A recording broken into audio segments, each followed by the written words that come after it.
পটল চাষে সফলতা লাভের উপায়। কিভাবে পটলের ফলন দ্বিগুণ বৃদ্ধি করবেন? পটল চাষ পদ্ধতি। কখন পটল চাষ করবেন?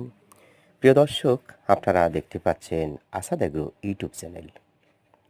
সাধারণত সৎ পরামর্শ বা উপদেশ এবং সার্বিক সহযোগিতায় আপনাদের পাশে রয়েছে। প্রিয় দর্শক, ভিডিওটি যদি ভালো লেগে থাকে অবশ্যই একটি লাইক করবেন। যদি চ্যানেলটি সাবস্ক্রাইব না করে থাকে আশা করি চ্যানেলটি সাবস্ক্রাইব করেন। আর যারা চ্যানেলটি সাবস্ক্রাইব করেছেন থ্যাংক ইউ সো মাচ। যাই হোক, মূল পর্বে ফেরত আসি। আপনারা দেখতে পাচ্ছেন প্রত্যেকটা পাতার গোড়ায় গোড়ায় পটল। বর্তমানে বাংলাদেশে পটল চাষ ব্যাপক লাভজনক। সাধারণত বৃষ্টির পানি জমে না এমন উঁচু জায়গায় পটল চাষ করতে হয়। আপনি একবার পটল চাষ করলে মোটামুটি 3 থেকে 4 বছর একই জাত থেকে আপনি পটল সংগ্রহ করতে পারবেন নিয়মতান্ত্রিক উপায়।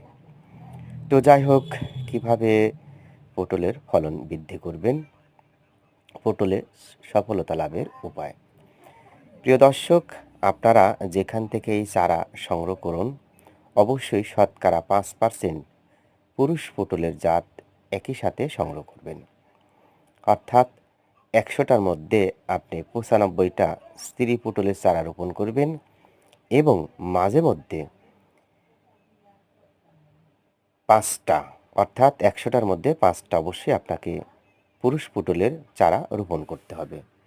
অনেকেই পটল চাষে ভ্রান্ত ধারণা পোষণ করে চাষ করেন। কেমন ভ্রান্ত ধারণা?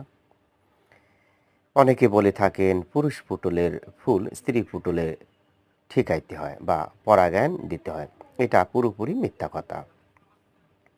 আপনি যদি 100টার মধ্যে 95টা স্ত্রী পটল এবং 5টা পুরুষ পটলের জাত বা চারা রোপণ করেন তাহলে আপনি পাখি বা বায়ু বা অন্যান্য মাধ্যমে পরাগায়ন ঘটে যাবে। আপনাকে এক্সট্রাভাবে পুরুষ পটলের ফুল স্ত্রী পটলে ঠেকাইতে হবে না।